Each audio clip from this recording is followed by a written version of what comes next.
गिरिवरो राजस् त्रिकूट इति विभृतः श्रीक्षीरोदनामृतः श्रीमाने जनयात मुच्चितः। अब सुनाते हैं गजेंद्र उपाख्यान। त्रिकूट पर्वत पर एक हाथी अपने परिवार के साथ रहता है, मस्त आनंद में रहता है, परिवार के साथ खूब परिवार के लिए लाता भी खिलाता पिलाता है। अंत में हो गया वृद्धावस्था, बुढ़ापा आ गया। हाथी अपनी हथनियों के साथ गया जल क्रीड़ा करने के लिए सरोवर में, तालाब में। और जैसे तालाब में प्रवेश किया वैसे तालाब में जो था ग्रह ने गजेंद्र हाथी का पैर पकड़ लिया।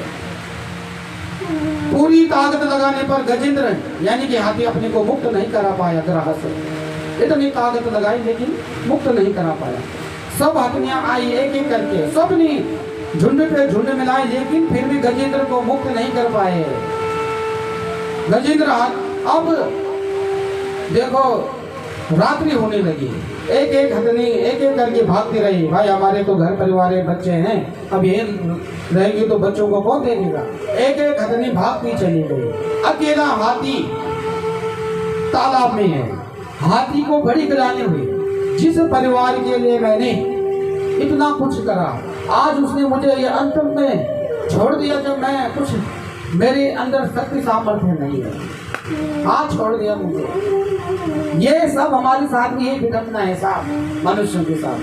जो हम अपने बच्चों के लिए इतना कुछ करते हैं, अंत में वृद्धावस्था को प्राप्त हो गए, जब कुछ कर नहीं पाए, बोला रहो एक जगह बैठे, बातचीत करने वाला कोई नहीं है। तो बड़ी गिलानी होती है वही वृद्ध सज्जनों की, जिनके लिए इतना अपना पता नहीं क्या क्या शौक मारे हैं। आज इस बुढ़ापे में छोड़ के चले गए, बात के लिए करने के लिए तैयार नहीं हो रहे। तो बड़ी गिलानी हुई हाथी को और सीधे अंत में स्तुति करने लगा।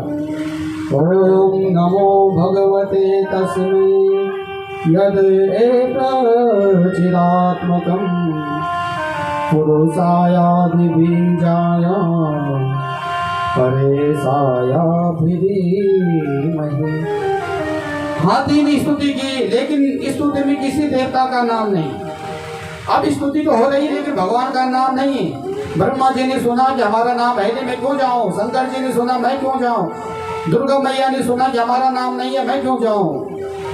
भगवान नारायण ने सोचा कि अगर गजेंद्र बिना नाम के लिए स्तुति कर रहा है तो वह जब किसी की स्तुति नहीं तो मेरी स्तुति है। जो कहीं नहीं वहां मैं हूं, जहां कम वहां हम। ये हमारे संघ का भी नहीं है एक नारा, जहां कम वहां हम नहीं। ऐसे भगवान नारायण भी है, जो कोई नहीं है तो फिर हम रक्षा करते। तो भगवान गरुड़ पर बैठे और आ गए हाथी को दर्शन देने। जैसे इस हाथी ने भगवान को देखा गरुड़ पे तो सोचा क्या चढ़ाऊं। तुरंत वही तालाब से अपनी सूंड से एक कमल को उखाड़ा और भगवान कमलाकांत के चरणों में समर्पित कर दिया। गजेंद्र को पीड़ित देख करके भगवान ने तुरंत गरुड़ के नीचे उतर कर और ग्रह के साथ ही गजेंद्र को बाहर खींच लिया, हाथी को बाहर खींच लिया और ग्रह के साथ गजेंद्र को बाहर खींचा। चक्र चलाकर ग्रह का मुख फाड़ दिया सबसे पहले। और गजराज का भी उद्धार, ग्रह का भी उद्धार, दोनों का उद्धार हो। पूर्व जन्म में मगर था ये, जो ये मगर था ना, ये पूर्व जन्म में हु नामक का गंधर्व था। तो इसने एक महात्मा जी जल में तपस्या कर रहे थे, एक पैर को उठे पे तपस्या कर रहे थे, सूर्य को अर्घ्य दे रहे थे। तो इस हु नामक गंधर्व ने मजाक में महाराज जी का पैर पकड़ लिया। तो महाराज जी डर गए। तो महाराज जी श्राप दिया कि जा तू ऐसे तू पैर ही पकड़, तू क्या हो मगर हो जा। हाथी जो हाथी है ये इंद्रधुम्न नाम का राजा था पहले। अगस्त जी सभी लोग खड़े हुए थे, ये अगस्त ऋषि जी के सम्मान में खड़ा नहीं हुआ, बैठा रहा। ये इंद्रधुम्न नाम के राजा। तो अगस्त ऋषि ने श्राप दे दिया कि तू ऐसे ही रहना, खड़े ही खड़े ऐसे ही बने रहे। इसलिए हाथी का श्राप दिया, हाथी की तरह मत मस्त, जैसे हाथी मत मस्त होकर चलता, कोई किसी से मतलब नहीं ऐसे।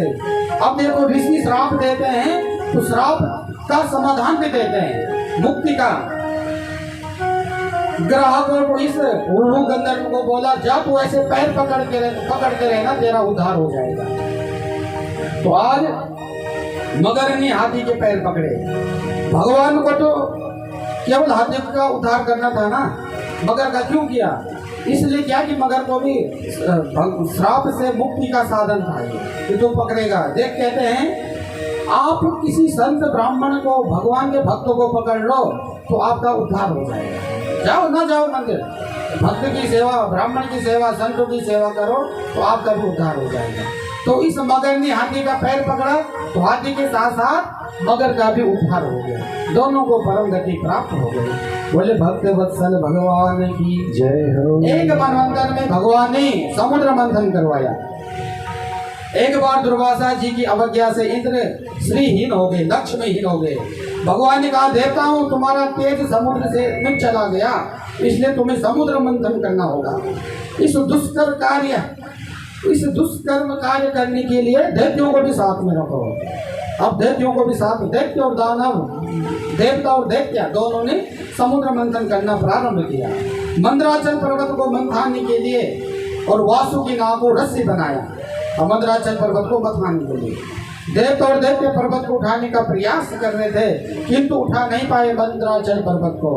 तो गिरी चारोप्या, भगवान ने बिना किसी प्रयास के एक ही हाथ में पर्वत को उठा लिया और गरुड़ पर रखकर समुद्र तट पर आ गया। तो भगवान ने युक्ति से दैत्यों को सर्प की ओर तथा देवताओं को सर्प की मुख की ओर, देवताओं को दैत्यों को और देवताओं की पूंछ की ओर लगा दिया और वासुकी नाग को रस्सी बना दिया। मंथने लगे मंदराचल पर्वत को।